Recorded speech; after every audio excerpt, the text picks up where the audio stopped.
Hello guys, welcome to civil Mantra YouTube channel. तो आज हम पढ़ने जा रहे हैं अपनी यूनिट 4 का पार्ट सेकंड, जिसमें हम कवर करने वाले हैं कि पेटेंट से हमें क्या क्या राइट्स मिलते हैं, या फिर जो भी पेटेंट होगा, जिसका भी ओनर होगा, जिसने पेटेंट बनवाया होगा, उसको क्या क्या राइट्स पेटेंट की वजह से मिलेंगे। ठीक है, तो शुरू करते हैं टॉपिक की rights from patents.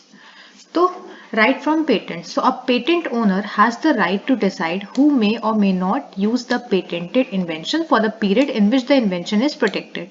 So basically जो पेटेंट ओनर है, जिसने पेटेंट बेसिकली बनवाया है, उसके पास ये राइट होता है कि वो डिसाइड कर सके कि जो भी उसने इन्वेंशन को पेटेंट करके रखा है, जो भी चीज उसने पेटेंट करके रखी है, वो कोई दूसरा पर्सन यूज कर सकता है कि नहीं कर सकता है। और ये जो यूज है, ये किस टाइम पीरियड पे होगा? यूज टाइम पीरियड में होगा जितने टाइम के लिए आपके पास पेटेंट है। मतलब अगर आपने 1 साल के लिए ले रखा है पेटेंट, क्योंकि हर साल आपको रेन्यू करवाना पड़ता है, तो उतने टाइम पीरियड के लिए आपका जो इन्वेंशन है वो प्रोटेक्ट रहेगा। और पर्टिकुलर पर्सन जो है उसको आपका अथॉरिटी लेनी पड़ेगी, उसको आपका अप्रूवल लेना पड़ेगा उस बेसिकली उस इन्वेंशन को यूज करने के लिए। ठीक है, so in other words, patent protection means that the invention can not be commercially made, used, distributed, imported or sold by others without the patent owner consent। तो यहाँ पर ये जो keywords लिखे हैं ये बहुत इंपॉर्टेंट है कि जो पेटेंट प्रोटेक्शन है, मतलब जो पेटेंट से राइट एक पेटेंट ओनर को मिल रहे हैं, वो क्या है?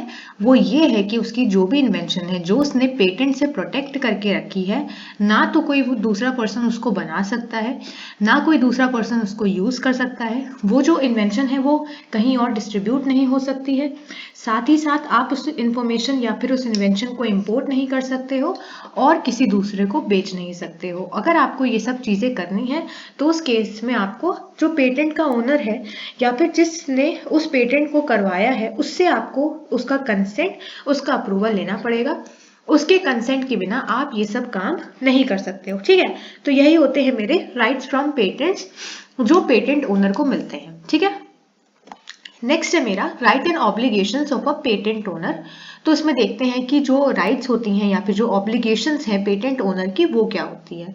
सो सबसे पहले rights of an applicant. So the applicant और the owner of the invention has the following rights.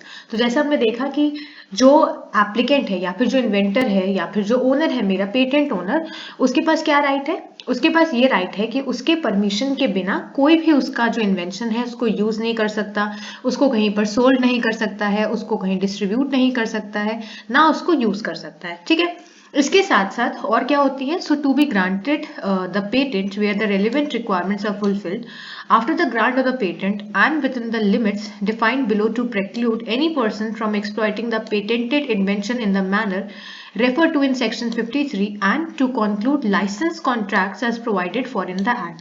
तो यहाँ पर वही चीज बताई गई है कि विदाउट आप जो पेटेंट ओनर है उसके परमिशन के बिना आप उसकी इन्वेंशन नहीं यूज कर सकते हो। अगर आपने ऐसा किया, अगर आपने जो पेटेंटेड इन्वेंशन में जो भी चीजें मेंशन थी, अगर आपने उसके कुछ इसको एक्सप्लॉइट करने के लिए अगर आपने कोई भी ऐसी चीज की, तो उस केस में ये जो केस आपका बनेगा ये सेक्शन 53 में जाएगा। ठीक है,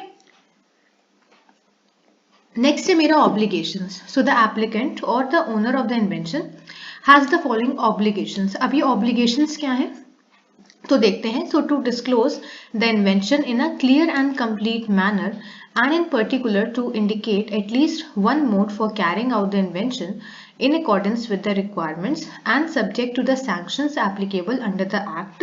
तो यहाँ पर बेसिकली जो इन्वेंशन में जो चीजें हैं, जो भी चीजें बताई गई हैं कि इन्वेंशन में क्या है, क्या न्यू बनाया गया है, क्या नए प्रोडक्ट का इन्वेंशन किया गया है, या फिर जो भी चीजें हैं उसको एक क्लियर और एक कंप्लीट मैनर में डिस्प्ले करवाना, डिस्क्लोज करना, and in particular to indicate at least one mode for carrying out the invention। so basically obligations क्या है या फिर क्या ऐसी चीजें हैं जो पेटेंट ओनर को मेंशन करनी चाहिए। so basically इन्वेंशन से रिलेटेड जो भी चीजें हैं वो एक क्लियर और कंप्लीट मैनर में आपको मेंशन करनी चाहिए। साथ ही साथ एक ऐसा मोड, एक ऐसा जरिया बताना चाहिए। अब आप एक या एक से ज्यादा भी बता सकते हो कि कैसे वो इन्वेंशन को हम कैरी करेंगे, कैसे उसको बनाएंगे, उस इन्वेंशन के अकॉर्डिंग क्या उसकी रिक्वायरमेंट्स हैं, और ये सारी चीजें मेरी वहां पर क्लियर और कंप्लीट मैनर में मेंशन करनी चाहिए। ठीक है, नेक्स्ट है मेरा to give information concerning corresponding foreign applications and grant. तो उस इन्वेंशन से रिलेटेड क्या फॉरेन एप्लीकेशंस हैं, क्या ग्रांट्स हैं, उसकी पूरी एक कंप्लीट इंफॉर्मेशन मेरी वहां पर मेंशन होनी चाहिए। ठीक है। नेक्स्ट है मेरा to pay fees to the managing director as prescribed in the act and regulations subject to the sanctions provided for therein. तो बेसिकली आपको मैनेजिंग डायरेक्टर को एक पर्टिकुलर फीस भी पे करनी पड़ेगी, और ये फीस कैसी होगी, ये फीस जो मेरे एक्ट में लिखी होती है, जो पेटेंट अमेंडमेंट एक्ट है उसके हिसाब से जो भी मेरे मैनेजिंग डायरेक्टर की जो पर्टिकुलर फीस होगी, आपको वो फीस उनको पे करनी पड़ेगी। ठीक है। फिर है मेरा in connection with the licence contracts and contracts assigning patent or patent application to refrain from making undesirable provision referred to in section 69। और कोई भी undesirable provision जो है इनसे related वो कहाँ पर mention है, वो mention है मेरा section 69 में। ठीक है।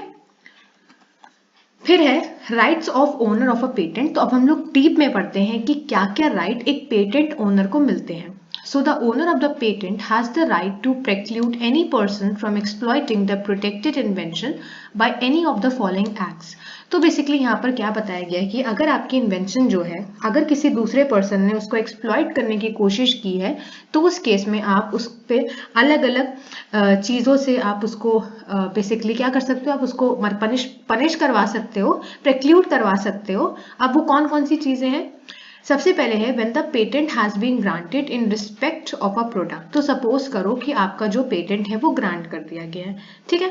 So making, importing, offering for sale, selling and using the product, और stocking such product for the purposes of offering it for sale, selling और यूजिंग द प्रोडक्ट। तो बेसिकली यहाँ पर क्या बताया गया है कि अपना जो इन्वेंशन है उसको प्रोटेक्ट करने के लिए, ताकि कोई और पर्सन उसको एक्सप्लॉइट ना कर सके, आप पर्टिकुलर चीज कर सकते हो। अब एक केस हो सकता है कि आपका जो पर्टिकुलर पेटेंट है वो ग्रांट कर दिया गया है, आपके जो भी प्रोडक्ट है, जो भी आप इन्वेंशन कर रहे हो उसके हिसाब से आपको पेटेंट ग्रांट कर दिया गया है। ठीक है।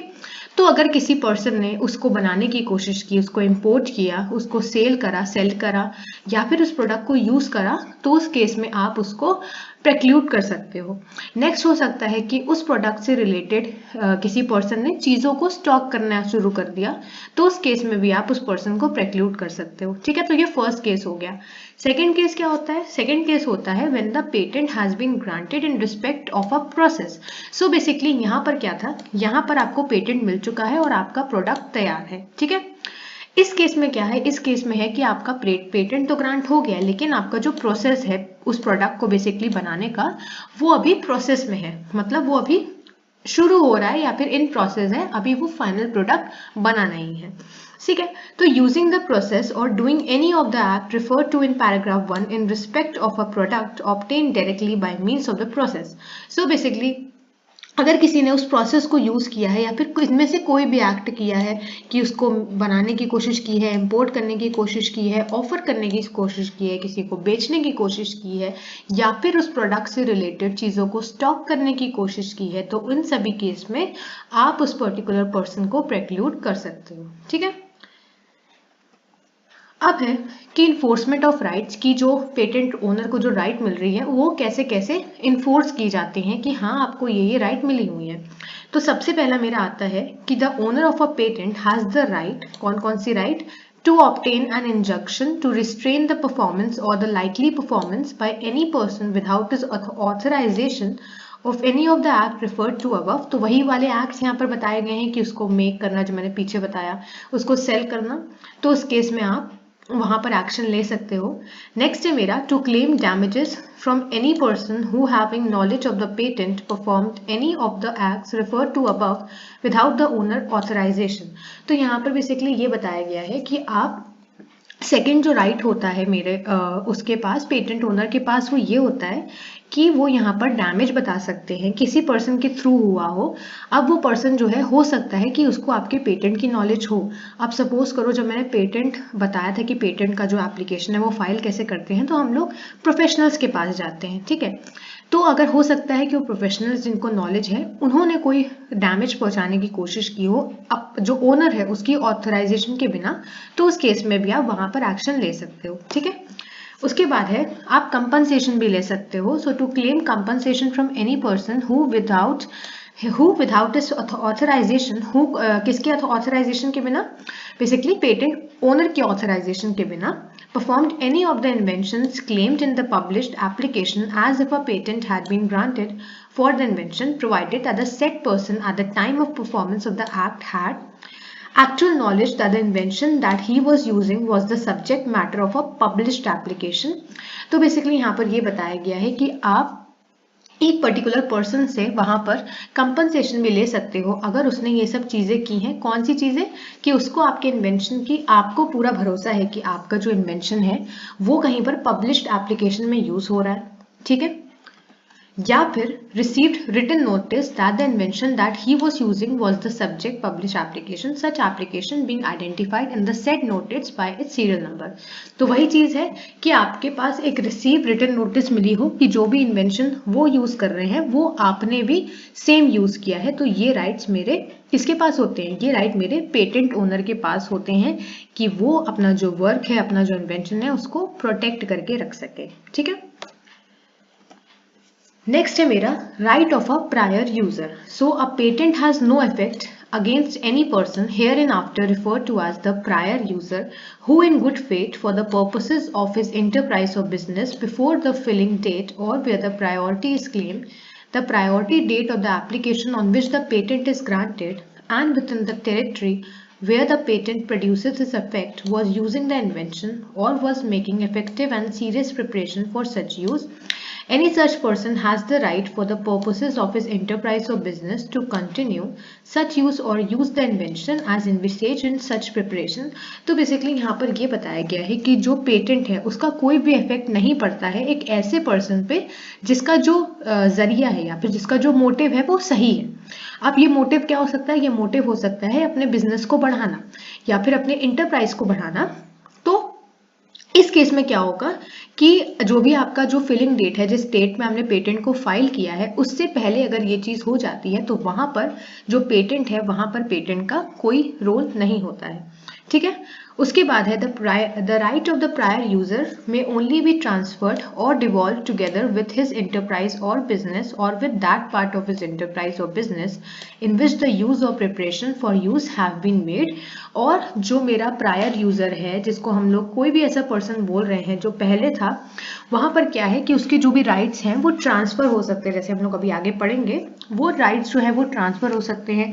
अब हो सकता है वो किसी बिजनेस में काम करता हो, किसी एंटरप्राइज में काम करता हो, तो उस केस में उसके राइट्स वहां पर ट्रांसफर कर सकते हैं, ठीक है। आगे वीडियो से बढ़ने से पहले मैं आप लोगों को बताना चाहती हूँ कि आप हमारे चैनल को सब्सक्राइब करें ताकि आपको ऐसी और भी वीडियोस मिले हमारे। अगर आप चैनल को अच्छा लग रहा है, अगर आपको ये पर्टिकुलर चैनल हेल्प कर रहा है आपकी जर्नी में, आपके बीटेक में, तो प्लीज़ आप हमारे चैनल को सब्सक्राइब करें, लाइक करें और वीडियो को शेयर करें अपने दोस्तों के साथ ताकि उनको भी हेल्प मिले। अगर आप हमारे चैनल को और ग्रो करवाएंगे, हमारी वीडियोस को लाइक करेंगे, तो ये मुझे मोटिवेशन की तरह हेल्प करेगा और मैं ऐसे ही वीडियोस और लाऊंगी ताकि आप लोग का जो पेपर है बीटेक का वो इजीली हो पाए, आप उसको अच्छे नंबर से स्कोर कर पाए। तो हमारे चैनल को जरूर सब्सक्राइब करें, ठीक है। इसके साथ साथ एक और चीज, हमारे सिविल मंत्रा के चैनल पे एक नया ज्वाइन बटन भी इंक्लूड हुआ है जिसके बहुत सारे फीचर्स हैं, बहुत सारी आपको एडवांटेज मिलेंगी। तो हमारे चैनल में जब आप जाओगे, कोई भी वीडियो खोलोगे तो आपको चैनल के नाम के साइड में एक ज्वाइन बटन दिखेगा, तो उस ज्वाइन बटन को आपको क्लिक करना है। अगर आप हमारे चैनल को ज्वाइन करते हो तो उससे आपको बहुत सारी चीज़ों की एडवांटेज मिलेगी, जैसे कि आपको कंसेप्चुअल वीडियोस मिलेंगे डिटेल में जो कि आपके सेमेस्टर पॉइंट ऑफ व्यू से बहुत इंपॉर्टेंट होंगे। आप उन वीडियोस को पढ़ के अपना सेमेस्टर ईजिली क्रैक कर सकते हो अच्छे मार्क्स के साथ। सारे सेमेस्टर के आपको वीडियो मिलेंगे एक स्ट्रक्चर्ड वे में। पीवाईक्यू क्वेश्चंस हम लोग सॉल्व करवाएंगे और आप लोग को पता है कि किसी भी यूनिवर्सिटी के अंदर, बीटेक के अंदर, एकेटीयू के अंदर जो पीवाईक्यू क्वेश्चंस हैं उनकी कितनी इंपॉर्टेंस होती है, तो वो क्वेश्चंस हम लोग सॉल्व करवाएंगे। इसके साथ साथ आपको प्रीमियम वीडियोस, जो वीडियोस यहाँ पर प्राइवेट हैं उसका एक्सेस मिलेगा और आपका वीकली इंटरेक्शन होगा हमारे एक्सपर्ट्स के साथ लाइव वीडियो में, और आपको हमारे टेलीग्राम चैनल की एक्सेस और व्हाट्सएप ग्रुप की भी एक्सेस मिलेगी जहां पर आप जब चाहो अपने डाउट्स पूछ सकते हो, ठीक है। तो ये हमारे ज्वाइन का ऑप्शन था, आप चाहो तो आप इसको ज्वाइन कर सकते हो, आपको इसमें बहुत सारी एडवांटेज मिलेगी, ठीक। अब है scope of protection. So the scope of protection is determined by the terms of claim. ठीक है, उसके बाद क्या लिखा हुआ है कि यहाँ पर जो भी प्रोटेक्शन है कि अगर आपको अपने पेटेंट को प्रोटेक्ट करना है वो किसके थ्रू करोगे, आप क्लेम्स के थ्रू करोगे। But the descriptions and drawing included in the patent may be used to interpret the claims. लेकिन जो भी चीजें पेटेंट में मेंशन है वो बेसिकली देखी जाती हैं कि कितना क्लेम बनेगा, कितना अमाउंट बनेगा। ठीक है, नेक्स्ट है मेरा कि ये जो राइट्स मेरे पेटेंट ओनर को मिलते हैं इनकी लिमिटेशंस क्या हैं। So the rights under the patent extend only to acts done for industrial और commercial purpose and in particular not to acts done for scientific research. तो यहाँ पर बेसिकली क्या लिखा गया है कि जो ये राइट्स होते हैं जो पेटेंट ओनर के पास होते हैं वो कहाँ एक्सटेंड होते हैं, वो सिर्फ उन जगहों पे एक्सटेंड होते हैं, उन इन्वेंशंस पे एक्सटेंड होते हैं जो इन्वेंशन कुछ इंडस्ट्रियल या फिर कमर्शियल पर्पस के लिए होती हैं। ये जो पर्टिकुलर राइट्स हैं ये साइंटिफिक रिसर्च में नहीं एक्सटेंड होते हैं। ठीक है, तो ये याद रखना। उसी के साथ साथ ये जो राइट्स हैं मेरे under the patent do not extend to the use of articles on aircraft, land vehicles और vessels of other countries which temporary और accidentally enter the air space territory और वाटर्स ऑफ केन्या। तो basically यहाँ पर ये बताया गया है कि ये राइट्स कहाँ पर एप्लीकेबल है और कहाँ पर नहीं। तो ये राइट्स कहाँ पर एप्लीकेबल है, इंडस्ट्रियल और कमर्शियल लेवल पे, लेकिन साइंटिफिक रिसर्च में नहीं है।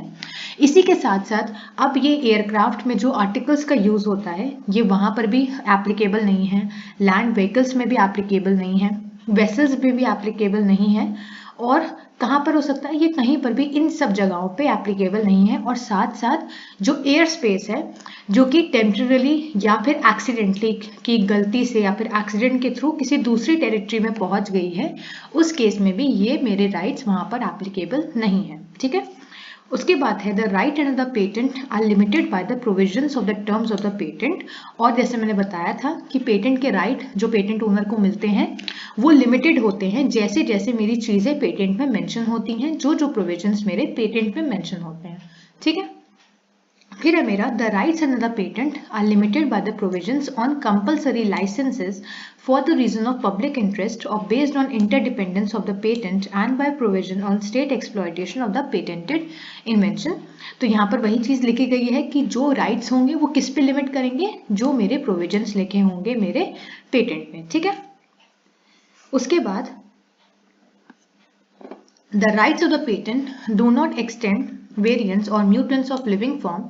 तो यहाँ पर वही लिखा गया है जो पेटेंट के राइट होते हैं। अब एक और क्राइटेरिया आ गया कि एक तो एयर स्पेस में एप्लीकेबल नहीं है, साइंटिफिक में एप्लीकेबल नहीं है, वेसल्स में एप्लीकेबल नहीं है, साथ ही साथ जो लिविंग फॉर्म्स होते हैं मेरे, जो म्यूटेंट्स होते हैं, वहां पर जो लिविंग मैटर होता है वहां पर भी ये जो राइट्स हैं ये एप्लीकेबल नहीं होते हैं। That is distinctly different from the original for which patents were obtained, where such mutants or variants are deserving of separate patent। तो यहाँ पर क्या होगा, यहाँ पर जो म्यूटेंट्स हैं वो यहाँ पर पेटेंट नहीं किए जा सकते। ठीक है,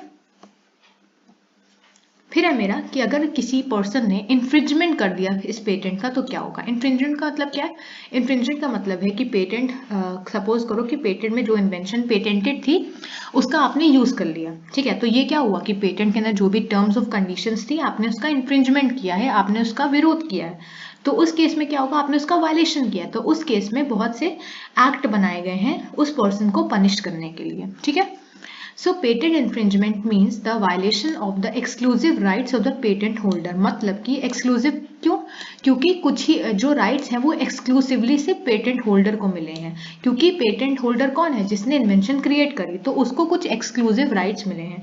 अब ये जो rights हैं अगर आपने ये rights उससे छीन लिए या फिर आपने ये जो terms of conditions थी patent में आपने उनको violate किया, तो उस केस में माना जाएगा कि आपने patent का infringement किया है। ठीक है, So as discussed earlier, patent rights are the exclusive rights granted by the government to an inventor over his invention for a limited period of time। तो हम लोग को पता ही है कि जो पेटेंट राइट्स हैं वो कुछ एक्सक्लूसिव राइट्स हैं जो सिर्फ पेटेंट ओनर को मिलते हैं। और ये कौन ग्रांट करते हैं, ये गवर्नमेंट ग्रांट करती है। किसको ग्रांट करती है, इन्वेंटर को ग्रांट करती है, और एक पर्टिकुलर टाइम पीरियड के लिए। उसके बाद आपको उस पेटेंट को रेन्यू करवाना पड़ता है। ठीक है, In other words, if any person exercises the exclusive rights of a patent holder without the patent owner authorization, then that person is liable for patent infringement। और अगर किसी पर्सन ने ये जो भी रूल्स रेगुलेशंस इनको तोड़ने की कोशिश की तो वहां पर वो पेटेंट इन्फ्रिंजमेंट के लिए लाइबल हो जाता है। ठीक है, अब है sections 104 to 114 of the patents act, जो हमने पेटेंट अमेंडमेंट एक्ट पढ़ा था, ये उससे अलग है। ये पेटेंट एक्ट है जो 1970 में आया था, provide guidelines relating to patent infringement. So basically जो पेटेंट एक्ट 1970 में आया था वहां पर इस पेटेंट इन्फ्रिंजमेंट के लिए चीजें मेंशन है। हमें वो चीजों को नहीं पढ़ना है, हमें पढ़ना क्या, हमें टाइप्स ऑफ इन्फ्रिंजमेंट पढ़ना है कि कितने तरह से क्या किस किस टाइप से इन्फ्रिंजमेंट होता है। ठीक है। Unlike the design law, the patent law does not specify as to what infringement of a patented product or process. However, the following act, when committed without the consent of the patentee कौन है? Patentee है मेरा patent owner, shall about to infringement making, या फिर अब कौन सी case में infringement होगा? सबसे पहला केस जो मैंने पीछे ही बताया था कि अगर आपने उसको यूज किया है, उसको मेक की, बनाने की कोशिश की है, सेल के लिए दिया है, या फिर उसको बेचने की कोशिश की है, इंपोर्ट करने की कोशिश की है, तो उस केस में आप पेटेंट इन्फ्रिंजमेंट के केस में आ जाते हो। या फिर सेकेंड केस में जो आपने जो उस प्रोडक्ट को, जो इन्वेंशन को बनाने का प्रोसेस था, आपने उसको यूज किया है या उसको बेचने की कोशिश की है या फिर उसको इंपोर्ट करा है। ठीक है। तो ये दोनों सिनेरियो है, या तो अपने प्रोडक्ट को यूज किया है या फिर आपने उसके प्रोसेस को यूज किया है, तो उस केस में आप पेटेंट इन्फ्रिंजमेंट के अंडर आ जाते हो। ठीक है। अब मेरा आता है, जैसे मैंने बताया था कि पेटेंट इन्फ्रिंजमेंट हमें पढ़ना है, ये इंपॉर्टेंट है। So different types of patent infringement, so there are different ways another party may infringe on your patent, including direct infringement, indirect infringement, contributory infringement. अब देखते हैं इसको एक एक करके। So what is direct infringement? This occurs when a product covered by a patent is manufactured without permission. तो यहाँ पर बेसिकली क्या लिखा है कि एक ऐसा प्रोडक्ट जो कि पेटेंट ओनर ने बनाया है, उसको किसी ने मैन्युफैक्चर कर दिया और बेसिकली उस पर्टिकुलर पर्सन की परमिशन नहीं दी, पेटेंट ओनर की परमिशन नहीं दी, तो ये तो डायरेक्ट इन्फ्रिंजमेंट हो गया, जो हम लोग पीछे भी देख रहे थे कि उसकी इन्वेंशन को यूज करना या फिर उसको बनाना। ठीक है। इनडायरेक्ट इन्फ्रिंजमेंट क्या होगा? An indirect infringer may induce infringement by encouraging और aiding another in infringing a patent. तो बेसिकली इनडायरेक्ट क्या होगा कि आपने इनडायरेक्टली उस जो पेटेंट ओनर थे उसके राइट्स को एक्सप्लॉइट किया है। कैसे? आपने इन्फ्रिंजमेंट करने के लिए, आपने उसके राइट्स को एक्सप्लॉइट करने के लिए आपने किसी दूसरे पर्सन की हेल्प ली है या फिर किसी दूसरे पर्सन को इंकरेज किया है कि आप इस पर्टिकुलर पेटेंट को इन्फ्रिंज करो। तो आपने खुद से तो नहीं किया, आपने किसी दूसरे पर्सन से करवाया, इसीलिए ये इनडायरेक्ट इन्फ्रिंजमेंट होता है। ठीक है। नेक्स्ट है मेरा contributory infringement. So this occurs when a party supplies a direct infringer with a part that has no substantial non infringing use. तो यहाँ पर कॉन्ट्रीब्यूटरी इन्फ्रिंजमेंट क्या होता है कि जो भी पार्टी होगी वो क्या करेगी, वो एक डायरेक्ट इन्फ्रिंजर को, मतलब एक ऐसा इन्फ्रिंजर जो कि आपका जो भी प्रोडक्ट है वो डायरेक्टली मैन्युफैक्चर कर सकता था आपके परमिशन के बिना, तो आपने उसको क्या किया, आपने उसको एक ऐसा पार्ट दे दिया जो कि नॉन इन्फ्रिंजिंग यूज का हो, मतलब आपने एक डायरेक्ट इन्फ्रिंजर को इनडायरेक्ट इन्फ्रिंजमेंट टूल्स दे दिए, तो वो है मेरा कॉन्ट्रीब्यूटरी इन्फ्रिंजमेंट। ठीक है। नेक्स्ट है मेरा literal infringement. So this exist if there is a direct correspondence between the words in the patent claim and the infringing device। तो यहाँ पर क्या बताया गया है, लिटरल इन्फ्रिंजमेंट का क्या मतलब है कि कुछ कुछ वर्ड से प्रॉब्लम हुई होगी, है ना। तो जब यहाँ पर क्या होता है कि एक डायरेक्ट करस्पॉन्डेंस किसके बीच में, जो पेटेंट क्लेम्स में जो चीजें लिखी हैं वो और जो इन्फ्रिंजिंग डिवाइस है उनके बीच में अगर कोई रिलेशन एग्जिस्ट करता है तो वो होता है मेरा लिटरल इन्फ्रिंजमेंट। जैसे कि even if an invention does not literally infringe the patent, it may still infringe under the doctrine of equivalent. A device that performs the substantially same task in substantially the same way to achieve substantially the same result infringes the patent under this doctrine। देखो, तो ये जो word है ये थोड़ा सा complex है, लेकिन हाँ देखो इसका मतलब क्या है कि लिटरल इन्फ्रिंजमेंट का मतलब होता है कि मैंने बताया था ना कि पेटेंट में आपको चीजें लिस्ट आउट करनी पड़ती हैं, लिखनी पड़ती हैं। ठीक है। तो उस केस में क्या होगा कि सपोज करो आपने कुछ चीजें लिखी कि इस केस में अगर ये होगा तो आपका जो चीज है वो इन्फ्रिंज हो जाएगी पेटेंट, या ये टर्म होगा तो ये चीज इन्फ्रिंज हो जाएगी, लेकिन आपने लिटरली वो चीज नहीं लिखी, लेकिन तब भी वो पेटेंट का इन्फ्रिंजमेंट है। मतलब कि किसी पर्सन है, सपोज करो किसी पर्सन ने आपका जो पेटेंट है उसको इन्फ्रिंज किया और आपको पता है कि वो चीज़ इन्फ्रिंज है, लेकिन आपने पेटेंट में अपने वो चीज़ लिटरली मतलब बाय वर्ड्स मेंशन नहीं की है, लेकिन फिर भी वो लिटरल इन्फ्रिंजमेंट के अंदर आएगा क्योंकि वो इन्फ्रिंजमेंट है। अब यहाँ पर एग्जाम्पल क्या लिया गया है, एक ऐसा डिवाइस जो कि सेम टास्क परफॉर्म कर रहा है, सेम वे में कर रहा है और सेम रिजल्ट ला रहा है, तो उस केस में इसको हम इन्फ्रिंजमेंट बोलेंगे। ठीक है, तो सपोज करो कि आपने एक ऐसा चीज बनाई, एक ऐसा डिवाइस बनाया जो कि क्या कर रहा है, जो कि लोगों को कुछ भी हो सकता है कि लोगों के लिए कुछ बना रहा है। ठीक है, तो उसका टास्क भी सेम है, उसका उस चीज को उस आउटपुट तक पहुंचने का तरीका भी सेम है और जो रिजल्ट मिल रहा है सब चीजों को करके वो भी सेम है, तो ये क्या होगा, ये लिटरल इन्फ्रिंजमेंट हो गया। ठीक है, if the court finds infringement, it must still determine whether the infringement was willful। लेकिन इस केस में यहाँ पर क्या होता है, कोर्ट को चेक करना पड़ता है कि ये जो इन्फ्रिंजमेंट था ये किसी ने अपने पूरे विल से किया, कि अपनी इच्छा से किया या फिर गलती से हो गया। ठीक है, नेक्स्ट है मेरा विलफुल इन्फ्रिंजमेंट, जो हमने पीछे देखा था। So wilful infringement involves intentional disregard for another's patent rights and encompasses both direct and intentional copying and continued infringement after the notice। तो यहाँ पर क्या है कि आपका जो भी पेटेंट है उसकी जो आपकी राइट्स हैं, पेटेंट राइट्स, वो किसी ने इंटेंशनली वहां पर चीज़ों को लेने की कोशिश की है, इंटेंशनली इन्फ्रिंज करने की कोशिश की है। किसी पर्सन ने अगर इंटेंशनली आपके प्रोडक्ट को कॉपी करने की कोशिश की है और उसको पता है कि ये इन्वेंशन बन चुकी है, ये इन्वेंशन पेटेंट हो चुकी है, तो उस केस में ये विलफुल इन्फ्रिंजमेंट के अंदर आएगा। ठीक है, so patent users and inventors should employ patent attorneys to ensure that the use of a patent is valid and non-infringing. Even if the infringement is later found, the attempt to secure a legal opinion is evidence that the infringement was not willful. If the court finds that the infringement was willful, अगर court ने देखा कि वो जो infringement था वो जानबूझ के किया गया था, intentionally किया गया था, so the infringer faces a substantial financial penalty. So उस केस में जो भी infringer होगा उसको एक financial penalty देनी पड़ेगी। A willful infringer may end up paying triple the amount of actual damages suffered by the patent holder as well as the plaintiff attorney fees। तो यहाँ पर क्या होता है कि जो भी पेटेंट ओनर्स होते हैं, जो इन्वेंटर्स होते हैं, वो क्या करते हैं, वो पेटेंट अटॉर्नीज को रखते हैं और वो इंश्योर, अभी पेटेंट अटॉर्नीज क्यों रखते हैं, ये पेटेंट अटॉर्नीज इसलिए रखते हैं ताकि ये जो पेटेंट अटॉर्नीज हैं ये इंश्योर करवा सकें कि उनका जो पेटेंट है वो वैलिड रहे और वो नॉन इन्फ्रिंजिंग रहे, मतलब उसको कोई इन्फ्रिंज ना कर सके। अब अगर सपोज करो कि किसी पर्सन ने इन्फ्रिंजमेंट कर दिया, ठीक है, और कोर्ट ने पता लगा के देखा कि वो जो इन्फ्रिंजमेंट था वो विलफुल था, तो उस केस में जो भी इन्फ्रिंजर होगा, जिसने पेटेंट को इन्फ्रिंज किया होगा, उस केस में उस इन्फ्रिंजर को एक ऐसा अमाउंट पे करना पड़ेगा जिसको हम लोग फाइनेंशियल पेनल्टी भी कह रहे हैं। वो अमाउंट जो होगा वो ट्रिपल होगा, मतलब उस बेसिकली उस इन्फ्रिंजमेंट से जो ओनर है पेटेंट का, उसको जितना डैमेज हुआ है उस इन्फ्रिंजर को उसका ट्रिपल अमाउंट देना पड़ेगा। साथ ही साथ, अब ये तो पेटेंट होल्डर का हो गया, साथ ही साथ जो अटॉर्नी की फीस होगी वो अलग से मेरे इन्फ्रिंजर को ही देनी होगी। ठीक है, तो ये चीजें मेरी यहाँ पर आती हैं। फिर है मेरा पेटेंट इन्फ्रिंजमेंट से पेनल्टीज क्या होती है, क्या क्या चीजें होती हैं।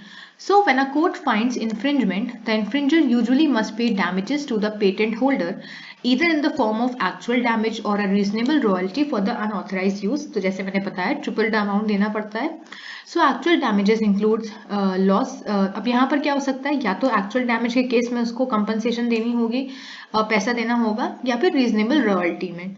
अब एक्चुअल डैमेज क्या हो गया कि lost profit the patent holder would have realised but for the infringement, while a reasonable royalty depends on the type of product, other royalty arrangement and time remaining on the patent and other issues। तो ये सारी चीजें इसके अंदर आ गई। So in addition to damage, the prevailing party is also entitled to cost।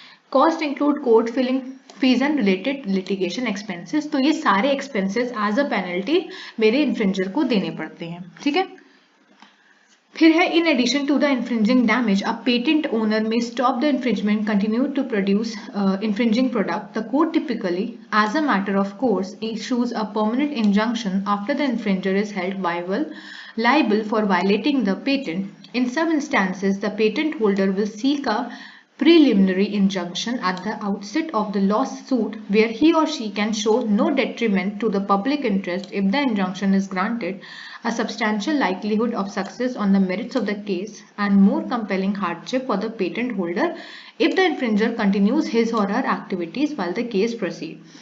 The patent holder will find it difficult to get a preliminary injunction unless a prior adjudication prove the validity of the patent. तो suppose करो कि जैसे मैंने बताया कि आपको attorney चाहिए होते हैं अपने पेटेंट को बेसिकली वैलिड करवाने के लिए, उसको चेक करवाने के लिए। तो अगर आपका जो पेटेंट का जो इन्फ्रिंजर है उसने अगर लॉ में प्रूव कर दिया कि आपको जो भी वो चीज़ें कर रहा है वो डेट्रीमेंटल नहीं है, वो एज अ प्रॉब्लम नहीं है, तो उस केस में पेटेंट होल्डर को थोड़ी सी प्रॉब्लम हो जाती है और उस केस में उसको अपना पेटेंट को वैलिडेट भी करवाना पड़ता है। तभी जो लोग होते हैं वो अटॉर्नीज को अपॉइंट करते हैं ताकि वो अपने पेटेंट को वैलिडेट करवा सकें। ठीक है, नेक्स्ट है मेरा छोटा सा टॉपिक जो होती हैं इन्फ्रिंजिंग एक्टिविटीज और नॉन इन्फ्रिंजिंग एक्टिविटीज। तो इन्फ्रिंजिंग एक्टिविटीज क्या है? So the patent act of 1970 does not provide an exhaustive list of activity that constitute infringement. सो ऐसी एक्टिविटीज जो इन्फ्रिंजमेंट के अंदर आती हैं वो मेरी इन्फ्रिंजिंग एक्टिविटीज होती हैं। However, Section 48 of the Act grants exclusive rights to the patent holder, allowing them to prevent third party from engaging in activities such as making, using, offering for sale, selling or importing the patented invention in India without the patentee's consent. Consequently, any action by a third party that breaches the right granted to the patent holder would be considered an infringement. तो वही चीज़ यहाँ पर लिखी है, ऐसी सारी activities, ऐसी सारी चीज़ें जो इन्फ्रिंजमेंट है जिनसे इन्फ्रिंजमेंट हो सकता है, जैसे आपने किसी की चीज़ बना दी या फिर उसको यूज़ कर दिया या फिर उसको सेल करने की कोशिश की, तो ऐसी सारी चीज़ें मेरी इन्फ्रिंजिंग एक्टिविटीज़ में आती हैं और इस केस में आपको वहाँ पर पेनल्टी देनी पड़ सकती है, आपको पनिशमेंट भी मिल सकती है। तो यहाँ पर मेरी इन्फ्रिंजिंग एक्टिविटीज़ हो गई। ठीक है, नॉन इन्फ्रिंजिंग क्या हो गई? नॉन इन्फ्रिंजिंग हो गई जहाँ से आपको इन्फ्रिंजमेंट नहीं होता है, जैसे कि Sections 47, 49 and 107A of the Patent Act 1970 delineate specific activities related to patented invention that do not constitute infringement. Up these exemptions can be termed as statutory exemptions to the infringement. The statutory exemptions to infringement include आपने किसी government की चीज़ को use कर लिया तो वो infringement नहीं होगा। एग्जेम्पशंस फॉर रिसर्च, तो मैंने बताया था कि साइंटिफिक रिसर्च वाले में आप यूज़ कर सकते हो और डेवलपमेंट पर्पस के लिए भी यूज़ कर सकते हो, वहाँ पर ये नॉन इन्फ्रिंजिंग होगी। उसके बाद supply of medicinal drugs to medical institutions by the government, so medicinal जो ड्रग है उनको सप्लाई करना, उनको पहुँचाना मेडिकल इंस्टीट्यूट में जो कि गवर्नमेंट की तरफ से है। उसके बाद है use of patented invention on foreign vessels, जो मैंने बताया भी था कि वेसल्स पे नॉन इन्फ्रिंजिंग एक्टिविटी होती है, वहां पर इन्फ्रिंजमेंट नहीं आ सकता। और bowler exemptions and parallel imports, तो इंपोर्ट के केस में भी मेरे नॉन इन्फ्रिंजिंग होता है। ठीक है, तो ये चीज़ याद रखना, वैसे तो पेपर में नहीं आएगा लेकिन अपने नॉलेज के लिए याद रख लो कि कौन सी एक्टिविटीज इन्फ्रिंजिंग एक्टिविटीज हैं और कौन सी नॉन इन्फ्रिंजिंग, तो इनमें से एक दो पढ़ लेना। ठीक है, इसी के साथ साथ मेरा पूरा पेटेंट का टॉपिक खत्म होता है। हमने सब कुछ पढ़ा, पेटेंट को फाइल कैसे करते हैं, क्या राइट्स पेटेंट के ओनर को मिलते हैं, पेटेंट होता क्या है, पेटेंट को एक्सप्लॉइट करेंगे तो पेनल्टी क्या होगी, पेटेंट इन्फ्रिंजमेंट क्या है, टाइप्स ऑफ इन्फ्रिंजमेंट क्या है। तो मुझे लगता है कि आपको पेटेंट का पूरा टॉपिक अच्छे से समझ में आया होगा। अगर समझ में आया है तो वीडियो को लाइक करें, शेयर करें और चैनल को सब्सक्राइब करें। Thank you.